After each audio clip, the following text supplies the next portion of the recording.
Yo, So, drinking coffee. oh shit. Me too. Oh, yeah? Mm-hmm. Are you drinking black coffee? Yeah.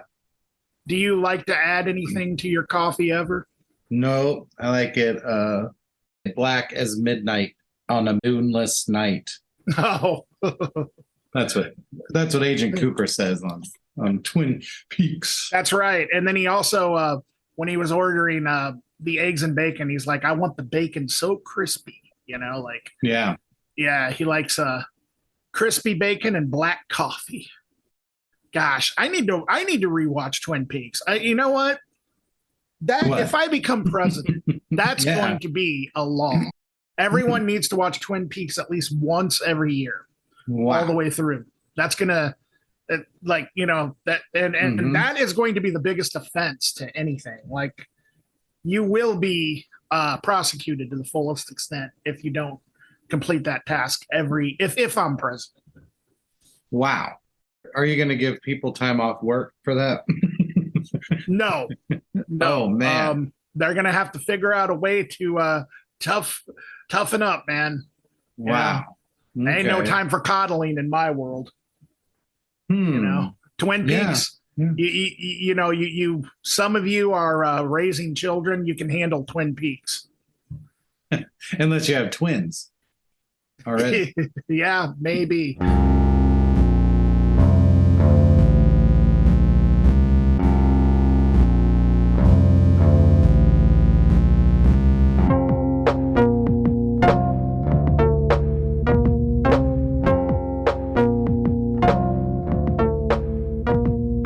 Greetings, citizens of Earth. Welcome to Accelerativ Thrust. My name is Dan. And I'm Eric. And how are you, Eric? Doing good. It's early. I got my morning voice on, so Yes. extra DJ today. How's everybody doing out there? Hello out there in Radio Land. Yeah. Getting up's the worst. Yeah, it really Every is. day. I'm just like, this old shit again. Yeah, it's the same thing every day. God. Gotta get up to the sound of my alarm. Yeah. Although setting alarms has become easier because of Mhm. the phones. Yeah. You don't click past the time and get frustrated. Right. Usually. I kind of miss alarm clocks. I remember because it would also what I would do is I would usually set my alarm clock to have the radio turn on. I remember several times like getting interrupted in my dreams by Mhm. I'd be like on an island somewhere with like dinosaurs or something, and dinosaurs shooting lasers, and I'm like on some raft getting away from the dinosaurs shooting lasers, and all of a sudden a voice from the sky is like, "Good morning." And everybody looks up, and then it's like it turns out that I was just getting woken up by the alarm clock. I've actually had that this happen. sounds just like the plot of King Kong with Jack Black. Yeah, pretty much.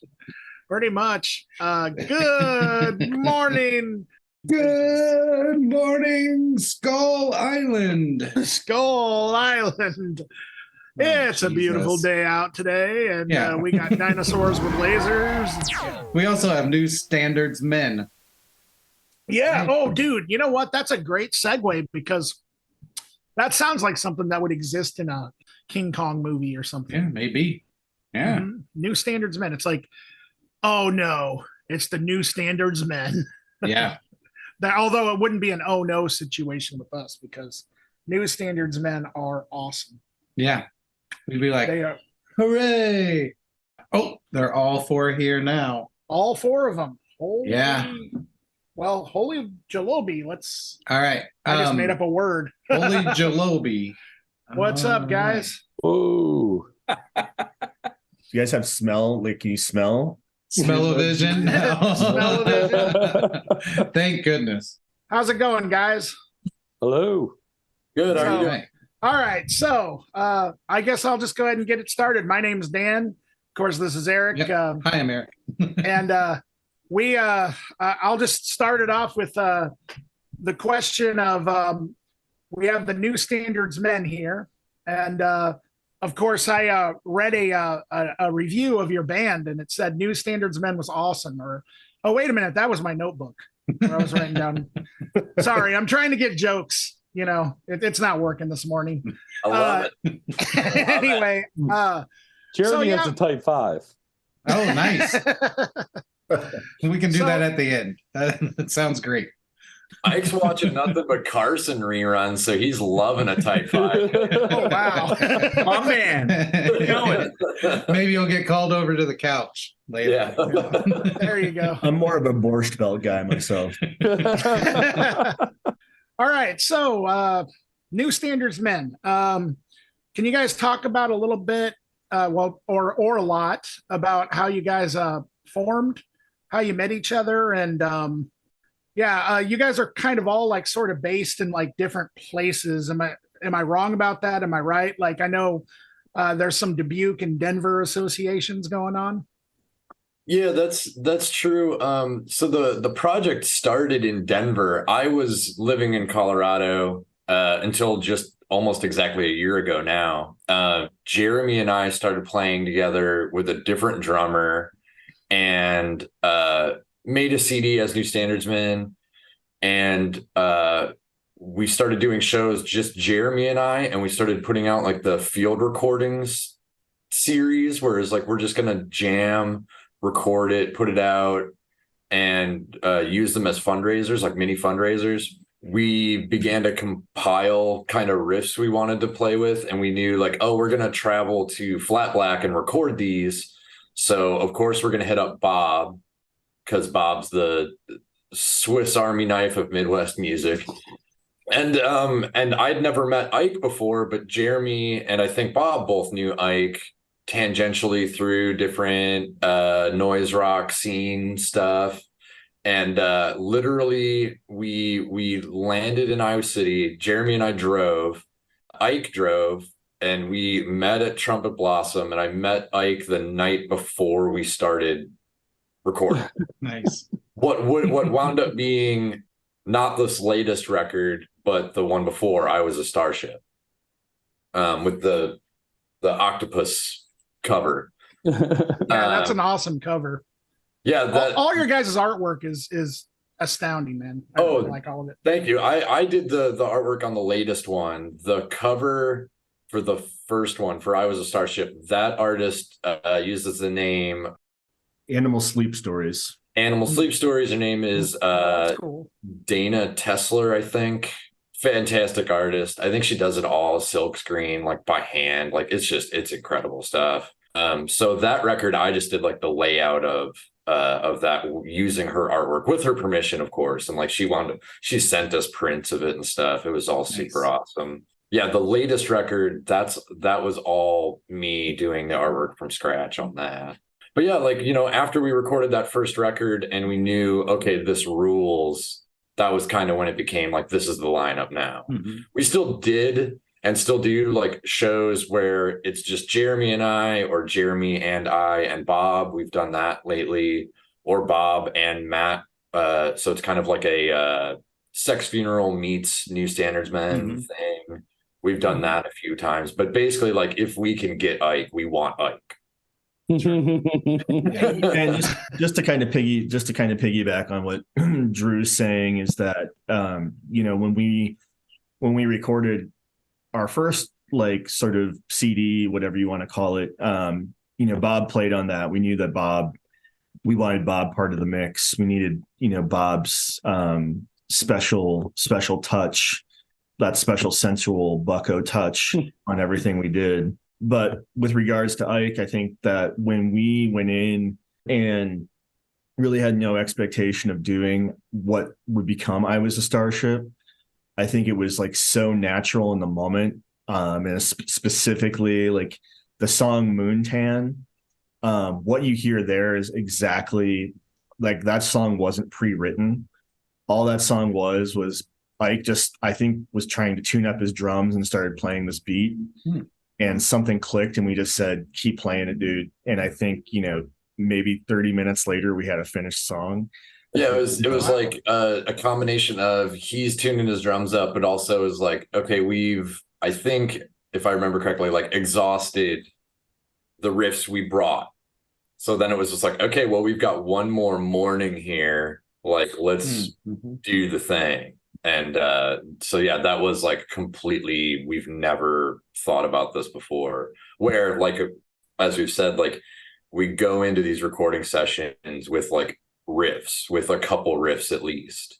Where yeah, that one was not the case. I don't think we did that with the latest one. I think Against Our Vanishings was kind of the same deal where that was 100% made up. Yeah, Moontan clicked so well where it was like when we did the second record, I was like, okay, we're gonna go in with like and just try to do that the whole time. We're just gonna not have pre-thought up riffs or ideas. We're just gonna make stuff up. Yeah, we would have something like, oh, for this song, I'm not gonna hit the hi-hat. Or, like the tiniest little pair, or on this song, I'll play bass with or whatever. But and we recorded, I mean, for the last album, is there like 4 hours worth of music that we recorded? I mean, just a massive amount of songs and to be honest with you, like I'm probably a broken record. I get to be in a band I love, so I'm really stoked about that. That's a real gift, But I'm like, every time we got done with something, I was like, well, that fucking rules. Like it was like, this is the greatest thing ever. I would be just so stoked on everything. And it was created in the moment. So forgive me. I forgot to add this to the first question. But just for the sake, I mean, obviously we can see your guys' names, but just for the sake of the listeners, can you guys kind of go down and list your names off and what you guys do in the band? I'll just jump in and go first. My name's Jeremy Brashaw. I play guitar. I think that's about the extent of it. I think I just play guitar. Nice. Awesome. So yeah, then I'm Drew Bissell. I play bass, and then I do a lot of the post stuff. Like this latest record, not only did I do the artwork for it, I did the mixing for it. Which also like entailed taking stuff like, like Jeremy says he like just does guitar, but like I'm able to take stuff that Jeremy does and like turn it into what is like the intros on the songs. So like those things, I think all 3 songs have at least like a lead-in thing that is either just Jeremy's guitar that I made stuff out of, or it's like Jeremy and Bob and Ike stuff that I like turned into a little lead in for the songs. But yeah, that's what I do. Jeremy should also add to his credits that he's the social media guy. Oh yeah, that's important. Yeah. He's the face. That's a job there. It is a job. Yeah, dude. Yeah, man. All the letters, all of the meetings with lawyers, that's all Jeremy. all the commenting on Madonna's posts. I mean that's a job in and of itself. So getting a shadow band that takes hours, man. Bob. Oh, fine. You want to bring up the rear, Ike? Okay. Yeah. We're going quasi alphabetical. I'm Bob Bucko Jr. I play mostly saxophone with these guys and some electronics and keyboards. I'm the icing on Jeremy's cake. There you go. We call Bob the ringer. Nice. Totally. My fiance calls him the front man. Yeah. Totally. We've had complete strangers come up and like throw a hard finger in Bob's chest and say, "Don't get rid of that guy." No joke. I agree with those complete strangers. My name's Ike Turner. I'm from North Dakota, but I live in Kalamazoo, Michigan, and I play drums in New Standardsmen. And I'm very proud to play drums in New Standardsmen. I wish I lived closer to these bros so that we could have like weekly band practice and I could drink a 6-pack of O'Doul's and Oh yeah. That's where it's at. Man. So you guys kind of mentioned that improv was sort of the way that you guys kind of started to connect and make music. Is there ever a point in the band where I guess you're not doing improv and you're, kind of not doing stuff kind of off because a lot of your stuff, especially on the new record, to me, it's pretty surprising to me, that it's a lot of it is kind of improv. And do you kind of do like a combination of both, or is the band kind of just based solely on like the improv angle? I kind of think of it as like a mix, like we mentioned, like we recorded the stuff completely not having thought it up or written anything, but when it comes to then after that playing live and like getting back together, like we've then heard those recordings and like and know those pieces then. So then we kind of have that live to pull from, and where our performances are loosely improvised in that like we don't really plan them out that much in advance or like plan out how things are going to fit together or how we're going to do it. We do have those kind of like lodestone things to jump from and go like, okay, we're going to start with this thing. And sometimes we're going to do this thing. And then I feel like doing this later. So maybe let's try to do that. Or sometimes just here's our starting point. We've got 25 minutes. Let's do it. Yeah. Let's go. So yeah. So like after the fact, it's definitely not pure improv. But when we record it has become, we're not planning anything ahead of time. Usually record live or? Yeah, it's all like, it's not just live, but like not separated. We're in a room. Like even for mixing and stuff, it is like there's guitars in all mics. There's bass and everything. And I think when we record, like just to give you a good example is like when we were doing the Against Our Vanishing session, we to say that we didn't have something straight out written, but we said, okay, like we're going to go in and Ike's going to play the bass here along with Drew. There's not going to be any drums, and then on the back end, when we like after each of these songs are done, I think that's kind of in some ways where the assembling happens, where we're like, because if you were just to say, okay, this song is just improv, I mean, that's what you're going to get. And I mean, that probably would be fine. That would be probably a good representation of what we do live, but like recording, there's a lot of stuff that happens on the back end that I think kind of adds to that sort of free form stuff, right? Like, so to call it straight improv, I mean, you could say that, but like there is intent there at the end of the day, Well, that's what I want to speak to with, because I feel like me and I can kind of look at this band like coming in from the outside slightly, because really we think of it as like Drew and Jeremy's baby. So as like a participant, but also as an observer, like Drew said, there's signposts, but those are created because of what Jeremy was getting at, where we're creating in the moment. And that part is pure improvisation and it's pure feeling. That's an area that I enjoy being placed into, seeing what happens. But then the construction of like the songwriting is essentially the work in post. And so that's what makes it different than from, say, like a free improv session or a free jazz thing or something that's truly just audio verite capturing the moment. Our starting point is capturing the moment, and then the assembly begins. And I think that's like something that's really unique about this group. So we have all the spontaneity of improvisation, but there's a lot of intentionality, especially once like Drew and Jeremy really get down to the mix and stuff. So with the metrics that you are trying to like follow or whatever, like at the outset, would it be like, this is the key we're in, or is it like just a rhythm and people get a feel for it? It's way more a rhythm, not so much a key. Like sometimes there's, moving outside of that, but like a lot of our stuff is based around C#.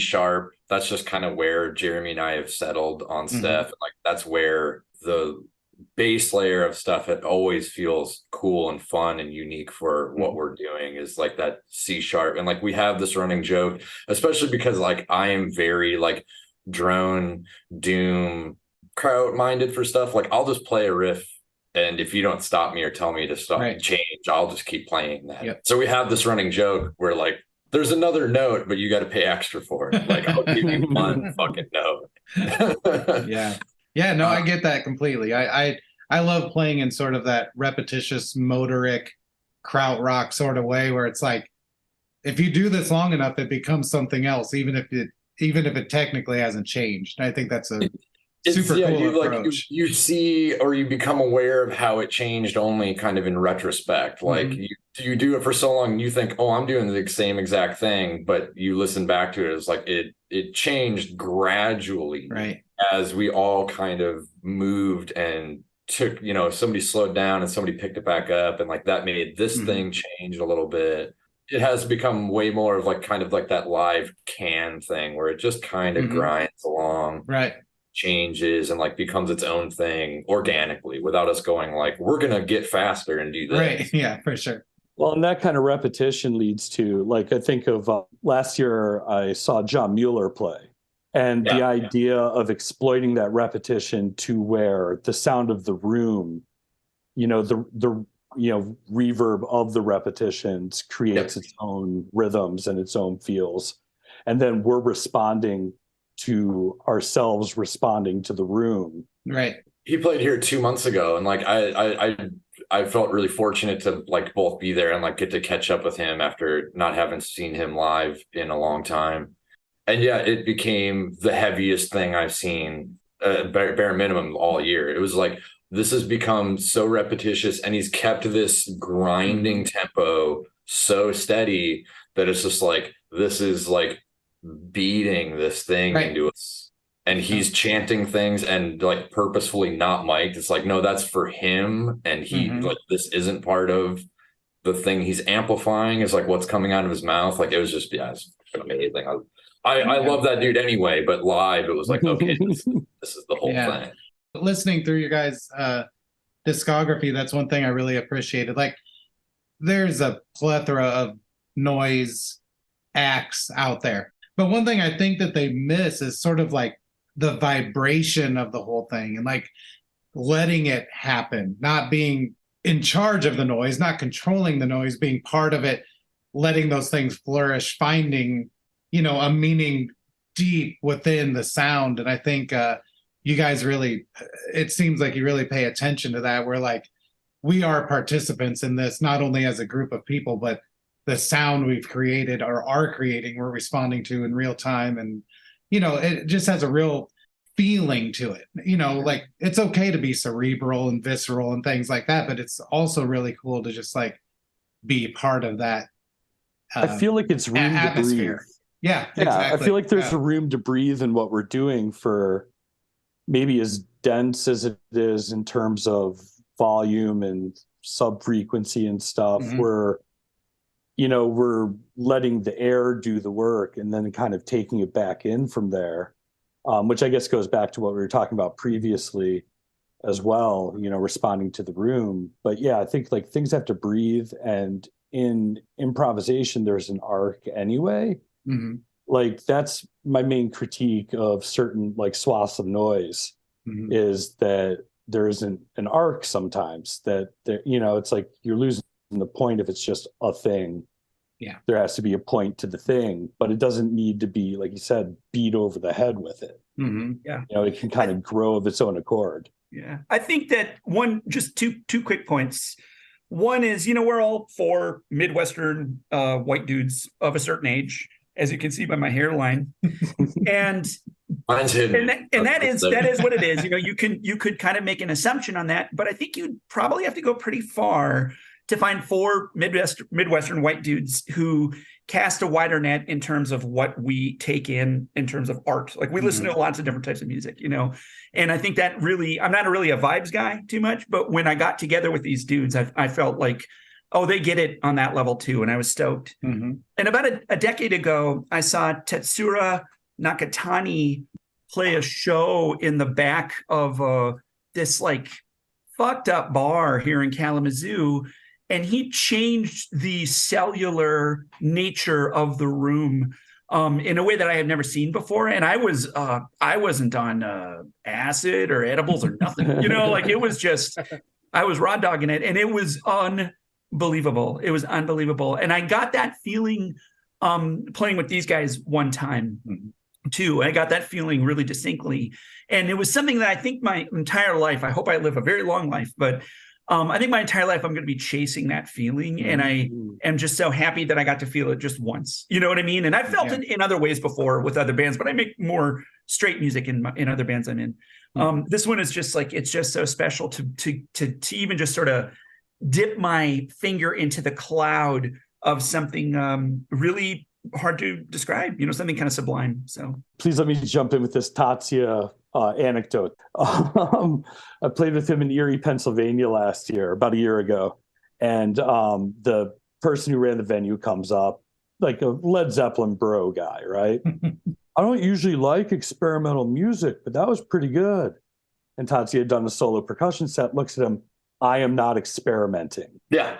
Yeah, dude. No, dude. If I can just kind of go back to what sort of touching on what Bob was saying about the John Mueller stuff and about the room, is that prior to working on I Was a Starship, Drew and I came up with this idea of doing these EPs to release each month. Those were a byproduct of just us being in the room and allowing sort of like the room to dictate where those sounds went. There's a lot of long kind of repetitious tracks. I mean, you still have sort of like the basic sort of new standardsman sauce there, but at the same time, it's, very much like, we're going to like have this sound playing for a half hour and see what changes, right? And for some people that can be very annoying, but for me, that can also be very,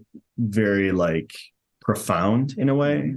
Just to give an example, and this is a joke we've made a joke, we're a kind of going back to the Midwest thing, we're a stewgaze band, right? And like certainly like I'm a fan probably more than any of these guys of like My Bloody Valentine. But one of my takeaways from seeing My Bloody Valentine was when they did their 30-minute long, just complete, I think they call it Holocaust noise, but I'll refer to it as just noise set part, where it was just, they're playing one chord and it starts to go from like, it goes from being interesting to painful to sort of this release within the noise of like, and I don't know, I wouldn't say it's quote unquote getting it, but I would say it's your body tuning itself to the music in real time.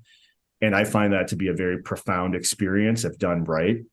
And so I think that that's something that I've really thought about within the context of this band. And it was nice when we moved on from our old drummer, it was nice to kind of, for Drew and I to sit back and say, okay, we kind of have, just by dint of not having this piece, we have this room to kind of stretch out, and allowing ourselves to do that, I think was not only made the band better, but it was also a good learning experience.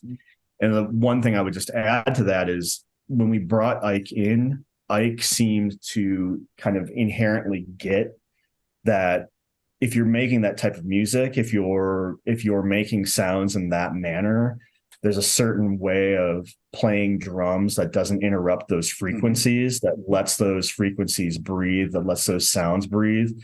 And Ike got that from the beginning. And so that's what made it like, okay, then this is the person we want to be making music with, right? Like this person just can step in and really understand, what's important about what we're trying to do. So yeah, that actually leads me to another idea. So I did listen through the discography leading up to this, and I agree listening, and I don't remember the original drummer's name, and this isn't a knock or anything, but it seemed more like a traditional drum place in it, like keeping a rhythm and being pretty overt about playing the drums.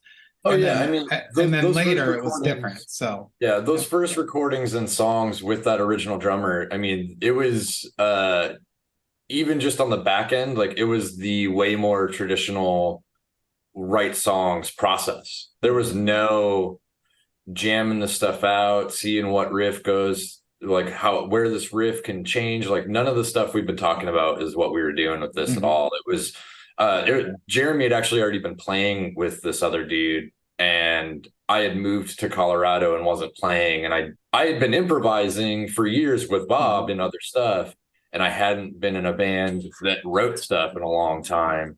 And I jumped in and not knowing, like, okay, is this even going to be how my brain works anymore? And it worked, but it was like the very structured, we're going to write songs, we're going to go record, and we have, I think it's 5 songs, we're going to do these.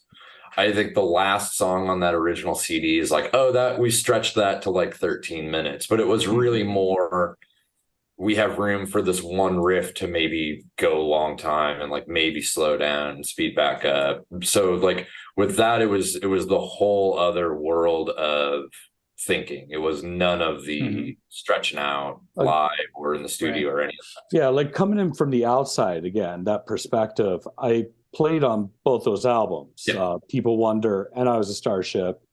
I think both times it was like I had like a last show of tour and hooked up with you guys at Luke's. Yeah. So I was always super rough and grimy, and that was its own weird blast. But like coming in on the People Wonder session was, okay, here are these songs. Then, hey, Bob, play something on this. Okay. Yeah, here's where there's room for you, fits Bob. over what would ostensibly be a chorus or something. And then when we did Starship and me and Ike showed up, it was like, as was described earlier, it was a sympathetic free-for-all. Yeah, it was. We're going to start with this riff and then see if we can see where it goes in the next 10 minutes. And then it was 440 Space First Astronaut. And what the hell was that about? Yeah, with the deal that's like, with Luke, like always be recording, like just don't stop. We'll sort it all out later. With like a whole day of cutting stuff up. But yeah, and to that note, we haven't even mentioned that from that I Was a Starship session is where we got what we put out as Spain's First Astronaut, which was purely improvised, but in a different way, in that just Ike and Bob and I recorded that, making up stuff at Flat Black recording while Jeremy went to like meet up with his mom because we were in the area. So it's like he went to have lunch with his mom and we recorded that, and he came back and we're like, add your shit to this, dude. Like we got. Did you even know if we were recording? I don't remember. During the middle of the recording, Luke came down and I was just playing the standard Motorik beat, right? And I looked at my snare drum, and Luke instinctively put a T-shirt on my snare drum to get that kind of drier noise sound, and it was just, and we were recording during that time, it was like 40 uninterrupted minutes or something. And then it became side A and side B and of the tape. Yeah. That we put out. Yeah. And I mean, to that end, it's like, I went out for lunch with my mom and my aunt, and I came back and they're like, so we have a song. And it's like, oh shit. Got some work to do, bud. Yeah, 40 minutes of work now. 40 minutes of work, yeah. So, I would say about the rhythmic aspect of things, and again, I'm the drummer, so you got to really excuse me. I'm missing my drool cup. But about the rhythmic aspect of things, I played drums in punk bands for years or rock bands or whatever, and then I didn't play drums for a really long time. And in fact, that session that we did, that first session in Iowa, that was the first time I had sat down at a drum set for like 18 months or something. I mean, it was, other than doing a little demo for the songs I'm writing or whatever. And that was really just so freeing to be, that they were cool with that they were like really forgiving and cool with whatever was happening there. And it taught me, I mean, really, again, I'm an old man, but it taught me to listen, like you just have to learn how to listen. And I screw it up live sometimes. I don't think I listen as well as I should live sometimes. But I know that when we're in the right space and everything is working correctly, it's for people listening. So right. If I can just one other thing, like talking about like when we're in the right space is, in March we played I think we played like 7 shows, did like a little mini tour with our friends and Apparitions. But the show we did in Dubuque was a sort of like a huge pain point, mostly because things were just running behind. And if I'm not mistaken, like Monk's closes at a certain time, so we had to be done with music. And we went and we just were like, we're just gonna rip it, right? And I think a total, like, the set was like maybe 12 or 15 minutes, but it was what we had to say in that amount of time. And I don't think I've ever felt as good after a performance as I have after that, because it was just like to the point of what we were trying to say in that moment. So I can't imagine being in a band that has a set list. Yeah.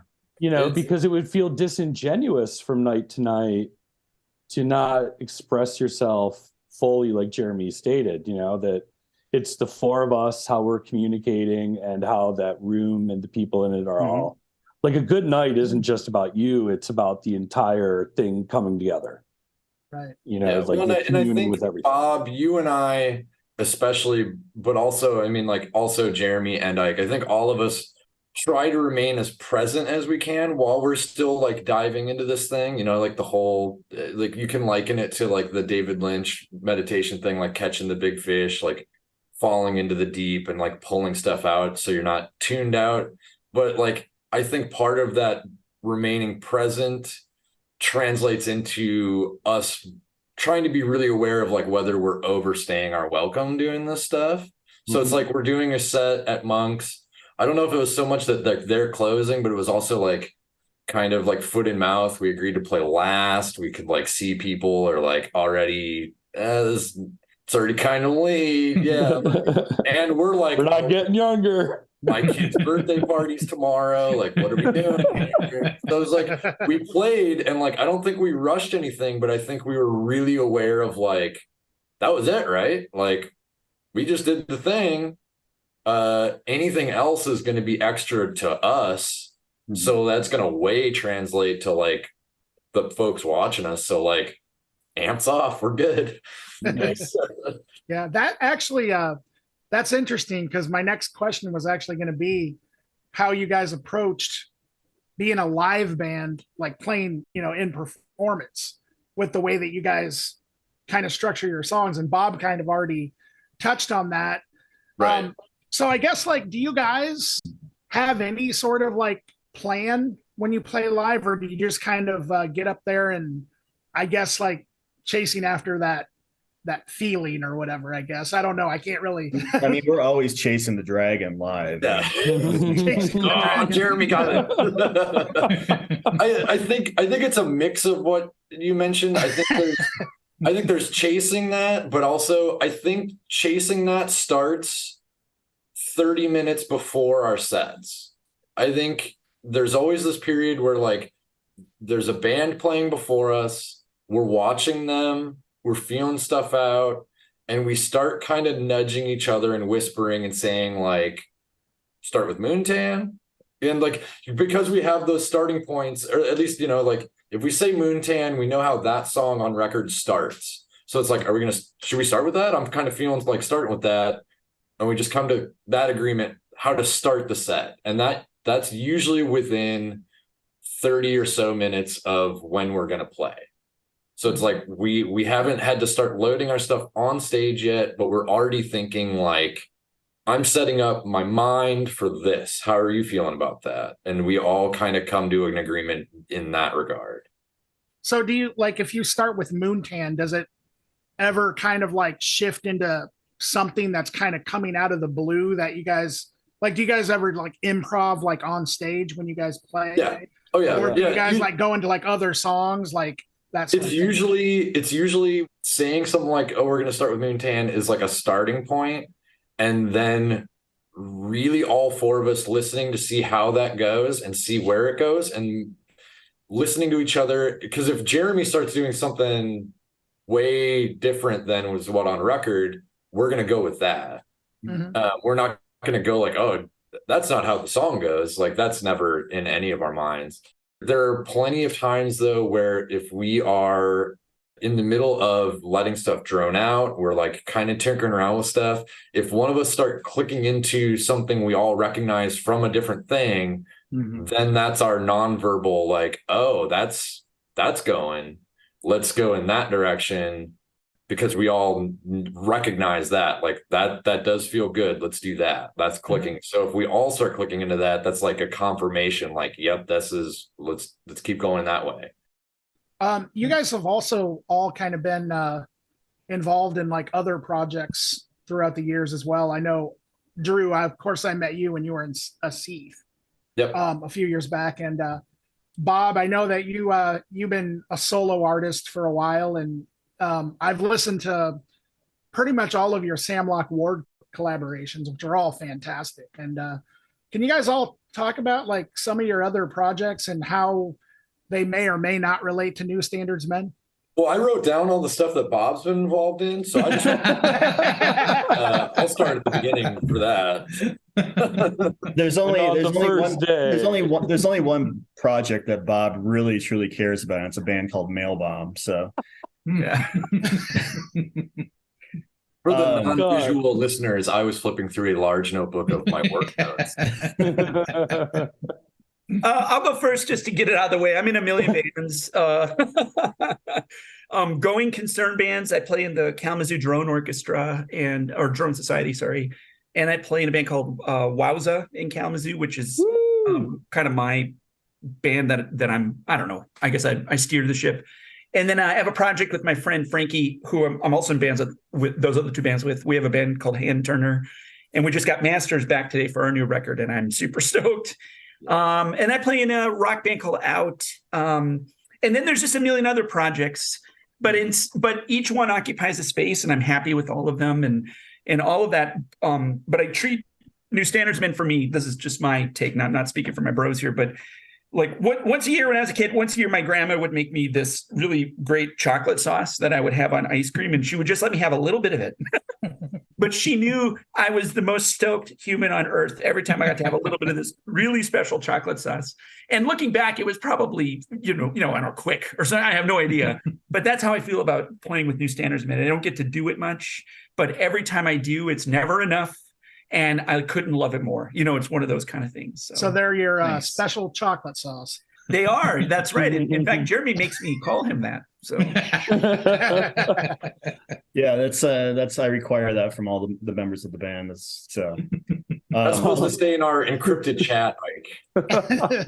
Yeah. I think Ike really hits on it for me. Like, everything I do that isn't me recording by myself in a room is about like connecting with other people, right? Like everything I do is some form of collaboration, whether it's like improv or what me and Sam were doing, which was like trading files over a computer and any of it. But there's something really special about making stuff with like 3 other people that you really care about. Mm-hmm. And I think like the best thing that playing music has given me has been like making these friendships. One of the projects I play in with the terrible names I can blame Jeremy for, Sex Funeral. Over the course of like over a decade, myself and the other member, Matt Crow, one day I woke up and realized, like I have a best friend that I didn't really think about as my best friend because we're just in this zone of creating and doing this stuff.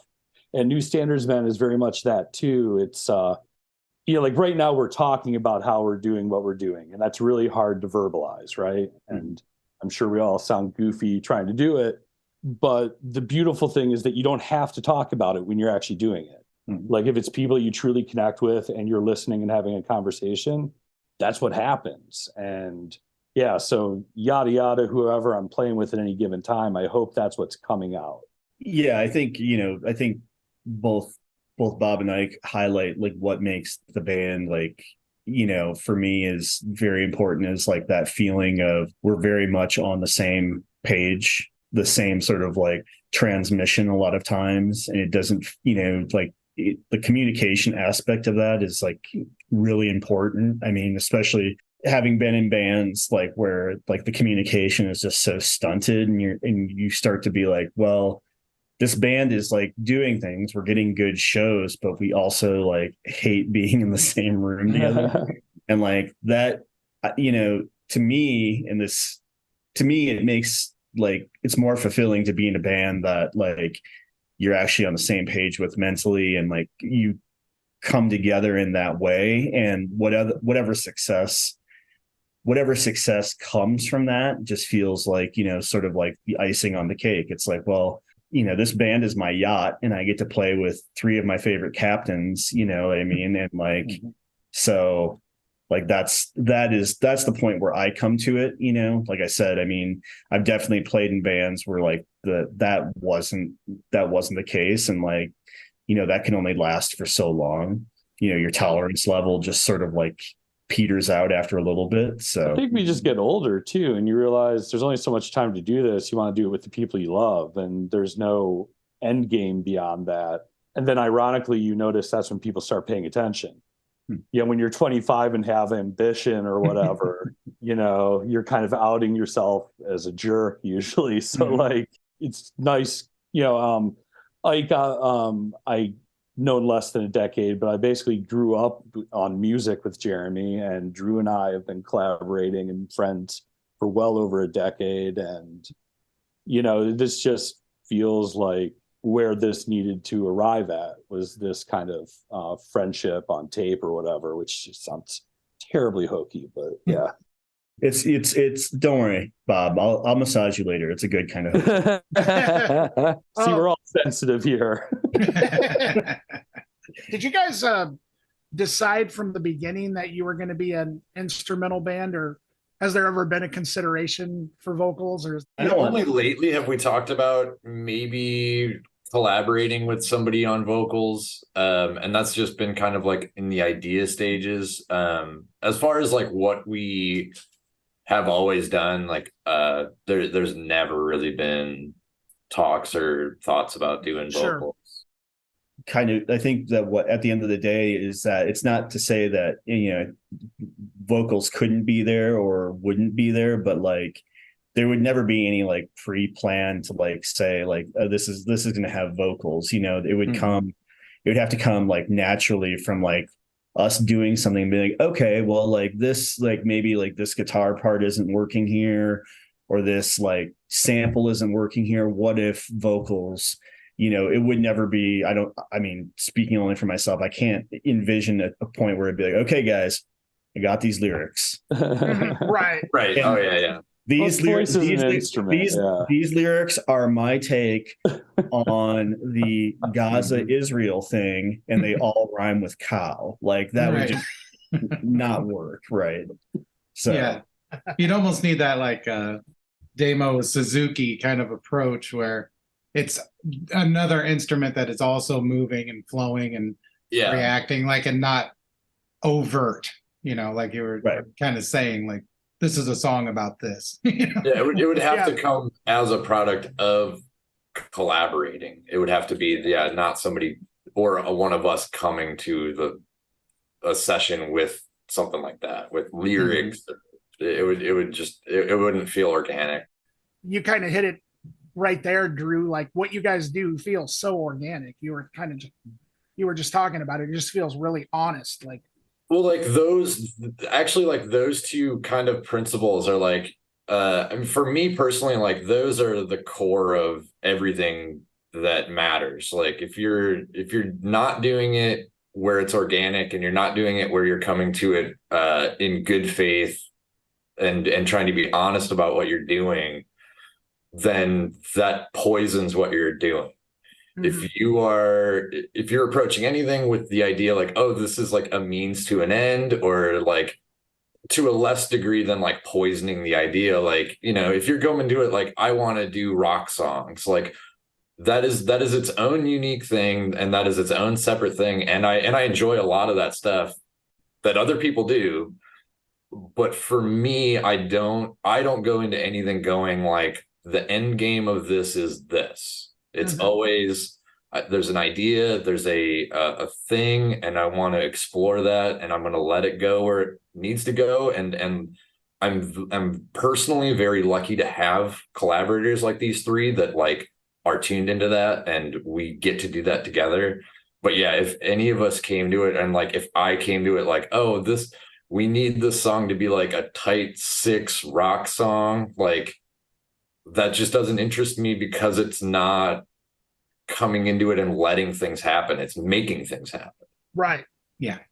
Yeah, and to that end, just what Drew's saying too is that like it could end up being that tight six, but in the moment, we're not going to hem like what we're doing to like make it that like, some of the stuff from the new record was longer, but like, we did like, it goes back to that whole, a lot of the quote unquote writing happens in that post area where, we're saying, okay, like now let's take these things and like make them even better or make them cohesive in the way that we want them to be cohesive. Well, and like even to that point, like the stuff that's on the record, there was really just kind of like some mixing stuff that helped things hold together. But the stuff that's on the record as it is, it wasn't like this section worked and then we have the section from like the next day, so like let's put those together. It wasn't like that, and I don't want to give that impression. And because the reason I say that is because there's a bunch of other material from those sessions that's what it is. It's like a 18-minute long thing where we definitely hit 3 distinct things, but they don't really go together. It's like we were doing this thing and it kind of petered out, and then somebody started something up and we do a really cool thing for like 7 minutes and it kind of peters out, and then we kind of end it with a different cool thing, but overall it wasn't there, so we didn't use it. Where the stuff that's on the record is like, for the most part, it's like there's a big section at the beginning, there's an interlude, and there's an end section. Like those were one take. And really in mixing, it was can I emphasize a thing to make the lead in a little smoother? It wasn't like hard gluing stuff together or anything like that. Well, if you're recording all together and all that stuff's bleeding, it's kind of like you can make something louder, but you can't take everything else away. And that's really the thing, is like Jeremy's guitar is a really good example of that. Like if he's doing something, you're not getting rid of it. Right. So it's really, where can you emphasize it, or how can you make it when it really hits, it hits even more, so that when it's there kind of leading up, that's not the focal point. Stuff like that.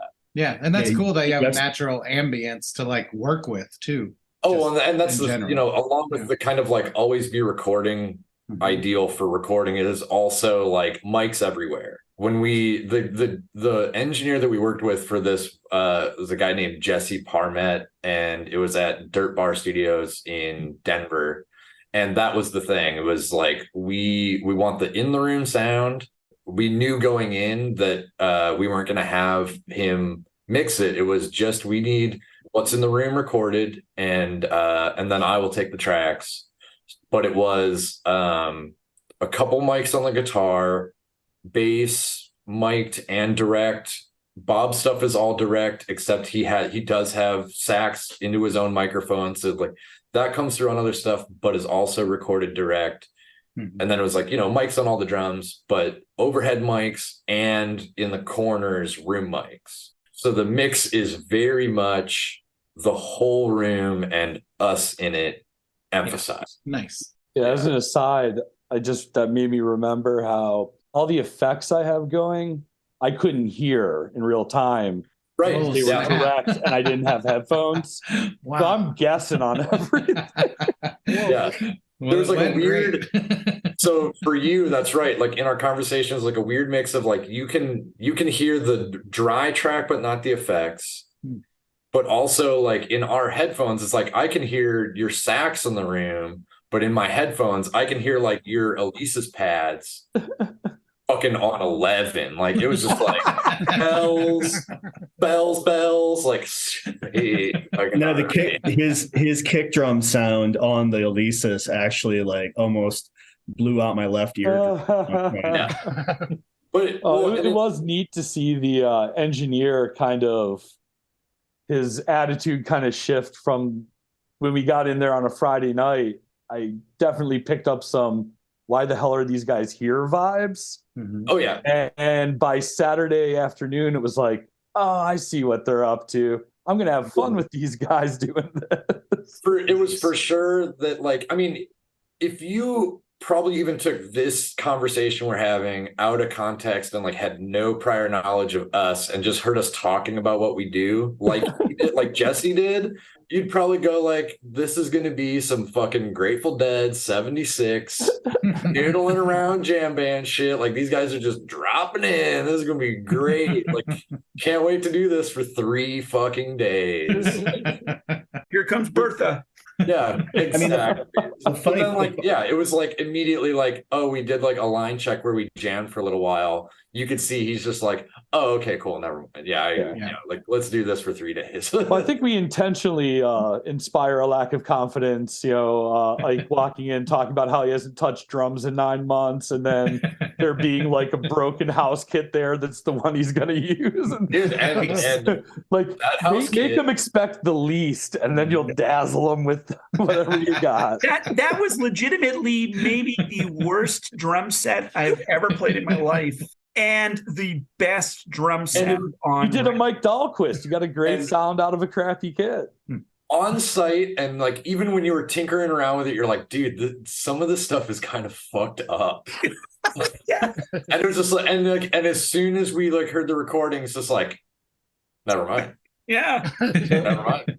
And the funny postscript to this is that the guy who's kind of the co-owner of the studio, my buddy Nate, who's the reason why because it's mostly for his band, that studio. They don't really do a lot of outside stuff, but I had asked him initially, and he said, well, let's do it as a recording session, because I think we were going to play a show.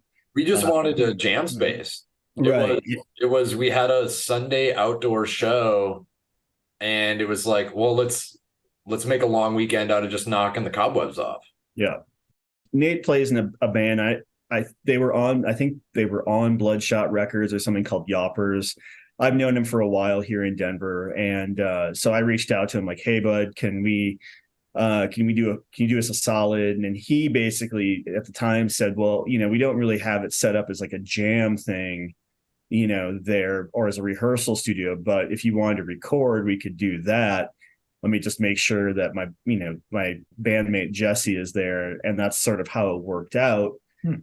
Then maybe 8 months later, I was out on this trail by my house, and I saw Nate biking, and we got to talking, and he was just like, that stuff you guys recorded at Dirt Bar was really cool. Like, oh, thanks, man, that's great, because it wasn't the mixed stuff. It wasn't the stuff that Drew had mixed yet. And he's just like, we're starting to do some pretty, we're kind of moving away from the folk thing. We're going to start doing a little more like spreading out a bit. I'd love for you to hear some of the tracks. It's just kind of like, oh, we left a little New Standardsman stench there for you to, We just ruined Americana. I would love it. Yes. I would love it if on the back end, if there was just like a private moment where Jesse was just like, those guys are having a lot of fun. Yeah. Like, right. I need to have fun. Yeah. I was going to ask you guys, like I said, I listened through everything. And when we reviewed the latest release, I was really kind of stuck on this Tuxedo Moon sort of Angelo Badalamenti sort of feel, like this kind of doomy jazz kind of thing.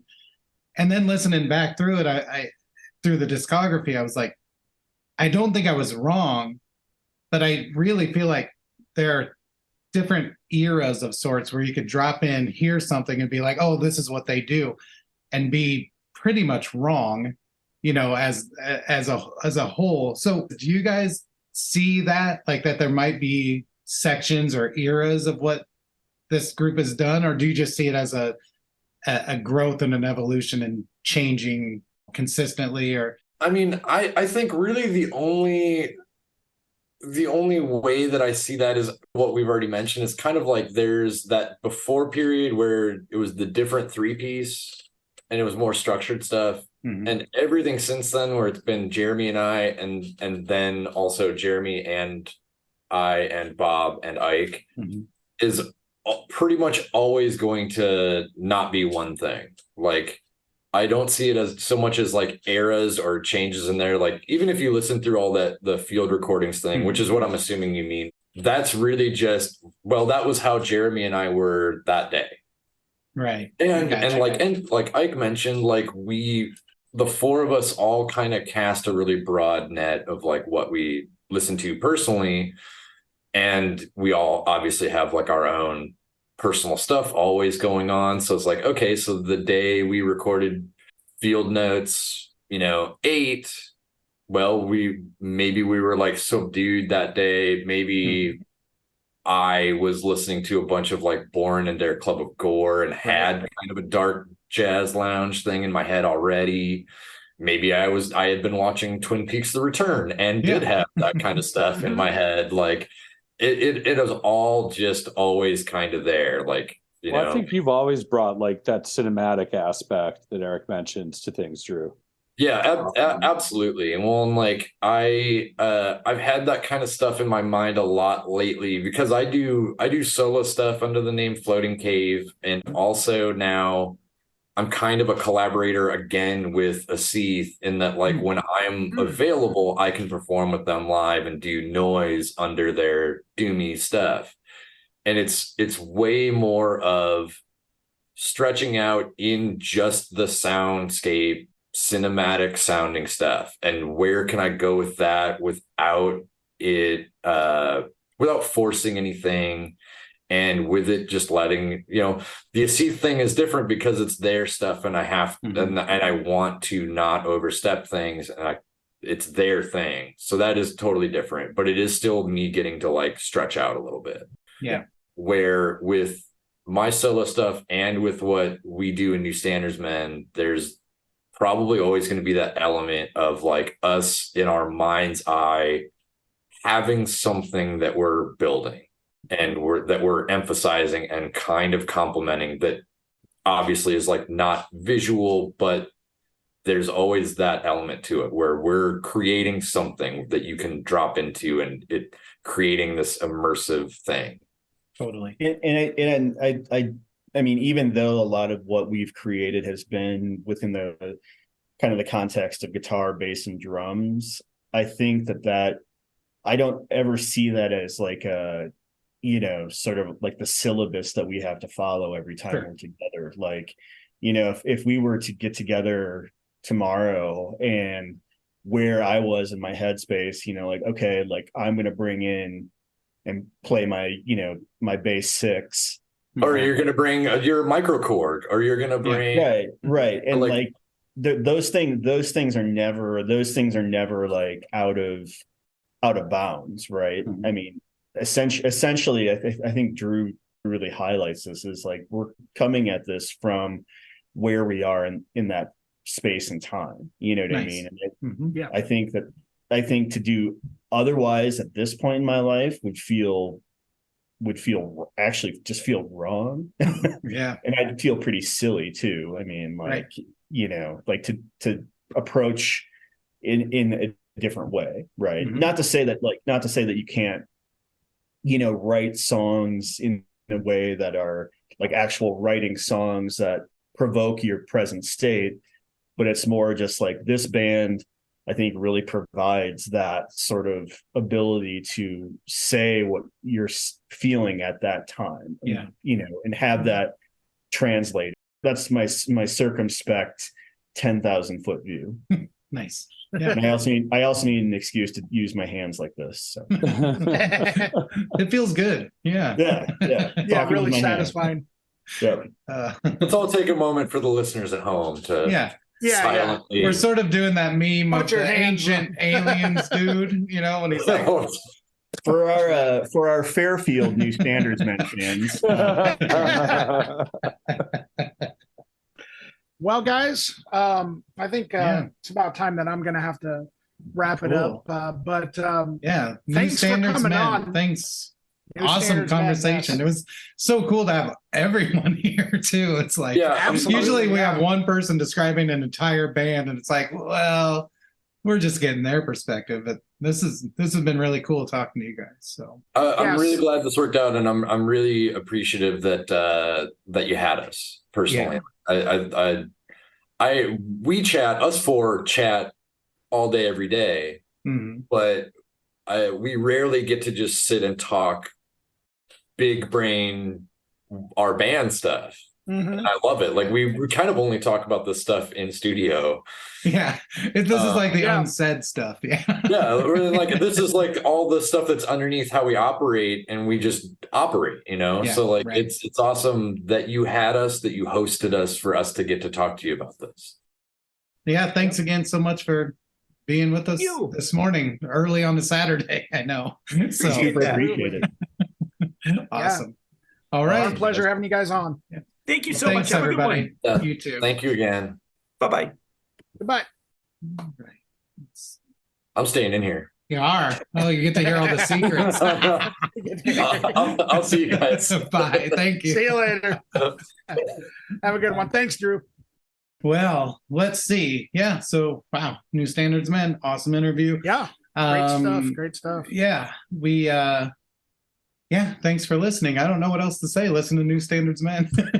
Yeah. Listen to New Standards Men. Get a hold of us if you want us to review some stuff or talk about some stuff. And I think, we'll see you next time. Yeah.